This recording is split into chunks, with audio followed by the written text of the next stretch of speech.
कुछ कहानियां किताबों में नहीं मिलती। कुछ कहानियां किसी लेखक की कल्पना नहीं होती।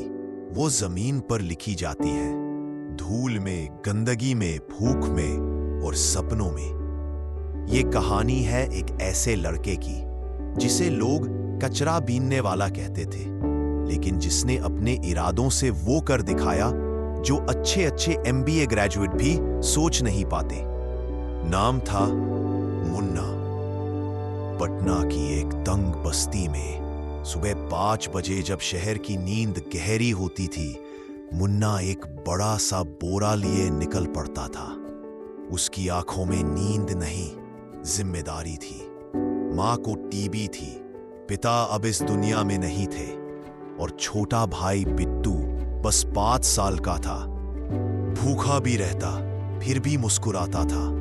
मुन्ना के लिए स्कूल, खेल, दोस्त, ये सब एक सपना था। उसकी दुनिया सिर्फ एक बोरे तक सीमित थी जिसने वो दिन भर कचरा बीनता और शाम को 10 से 20 रुपए कमाता।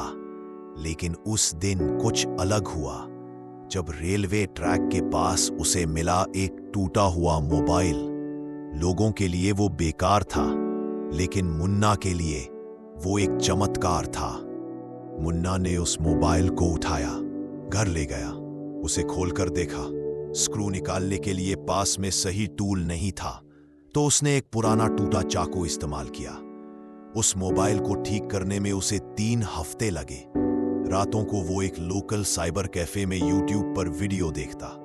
गिरीश भैया, साइबर कैफे के मालिक, ने कहा, कचरे वाला है लेकिन दिमाग वाला भी है। 3 हफ्तों बाद मोबाइल ऑन हो गया।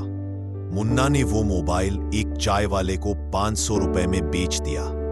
वो 500 रुपए थे पहली बार जब उसने सिर्फ बोरे से नहीं, अपने दिमाग से कमाया था। उस रात उसने मां से कहा, मां, एक दिन हमारा नाम भी टीवी पर आएगा।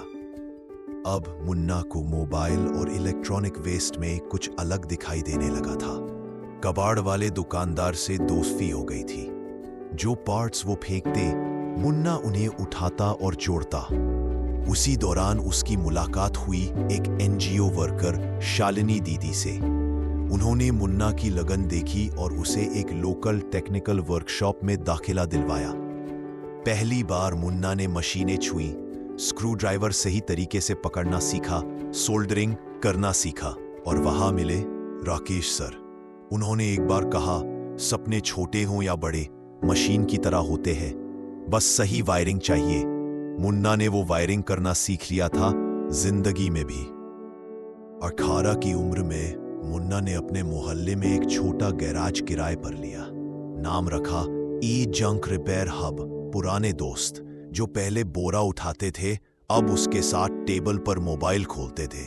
साधन कम थे, पैसे कम थे, पर इरादा बड़ा था। हर दिन वो 2-3 मोबाइल रिपेयर करता, बचे हुए पार्ट्स से नया मोबाइल बनाता। ग्राहक धीरे धीरे आने लगे, पर रास्ता आसान नहीं था। एक रात बारिश इतनी तेज हुई कि गैरेज की छत उड़ गई। पानी मशीनों में घुस गया। ग्राहक का डाटा चला गया। उधर मां की तबीयत फिर बिगड़ गई। पैसे नहीं थे, हॉस्पिटल नहीं ले जा सकता था। मुन्ना उस रात फुटपाथ पर बैठा भीगी आंखों से आसमान देखता रहा। तभी एक बूढ़ा आदमी आया।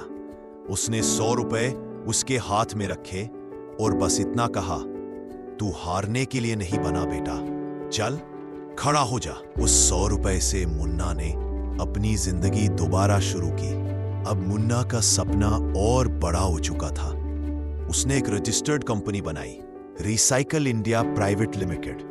अब वो सिर्फ रिपेयर नहीं कर रहा था, बल्कि ई-वेस्ट को इकट्ठा कर उसे रिसाइकल और रीयूज के लिए बड़ी कंपनियों को बेच रहा था। उसने बिहार के आसपास के कई गांवों से ई-वेस्ट इकट्ठा करना शुरू किया। मोबाइल, लैपटॉप, चार्जर, मदरबोर्ड, हर कचरे का इस्तेमाल वह एक नई दिशा में कर रहा था। साल 2022 में उसका स्टार्टअप संघर्ष कर रहा था। बैंक ने लोन मना कर दिया, कर्मचारियों को सैलरी नहीं मिल रही थी। एक दिन उसे एक लोकल एक्सपो में अपना बूथ लगाने का मौका मिला। वहां एक NRI महिला खुद एक एंजल इन्वेस्टर थीं। उन्होंने मुन्ना से पूछा, तुम्हारा मिशन क्या है? मुन्ना बोला, मैं चाहता हूं हर बोरे वाले लड़के को लैपटॉप देना। उन्होंने कहा, मैं 50 लाख रुपए दूंगी, लेकिन एक शर्त पर, तुम्हें 1000 बच्चों को ट्रेनिंग देनी होगी। मुन्ना मुस्कराया और कहा, मैं 10,000 को दूंगा। अब रिसाइकल इंडिया के पास पूरे बिहार, झारखंड, यूपी और ओडिशा में ई-वेस्ट ट्रेनिंग सेंटर खुल चुके थे। हर सेंटर में गांव के लड़के लड़कियां रिसाइकलिंग, रिपेयरिंग और टेक स्किल सीखते। बिट्टू अब इंजीनियर बन चुका था। मां अब आराम से रहती थी। जो पहले कचरा उठाते थे, अब वे स्किल ट्रेनर बन चुके थे। हर होर्डिंग पर लिखा होता था, मुन्ना भाई के सेंटर में सीखो, कमाओ, बदलो। एक दिन एक व्यक्ति मुन्ना के पुराने वर्कशॉप में आया, बिल्कुल सादा कपड़ों में। वो था एक फिल्म डायरेक्टर।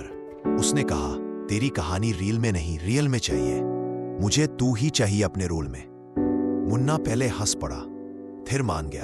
फिल्म बनी द जंक जीनियस। रिलीज होते ही देश भर में मुन्ना की कहानी एक प्रेरणा बन गई। फिल्म से मिली कमाई से मुन्ना ने गांवों में डिजिटल क्लासरूम बनवाए। एक बड़े मंच पर व्हीलचेयर पर मां बैठी थी, बगल में बिट्टू, जो अब एक सफल इंजीनियर था। मुन्ना माइक पर आया और बोला, मैंने जिंदगी में बहुत कुछ खोया, पर हार नहीं मानी। मैंने बुरा नहीं फेंका, उसे दुनिया बदलने का जरिया बना दिया। हर उस बच्चे के लिए जो सड़क पर सो रहा है, जो स्कूल नहीं जा पाया, जो भूखा है, उसमें भी एक सीईओ छुपा है। बस जरूरत है एक मौका, एक विश्वास और एक सोच जो कचरे में भी सपना देख सके।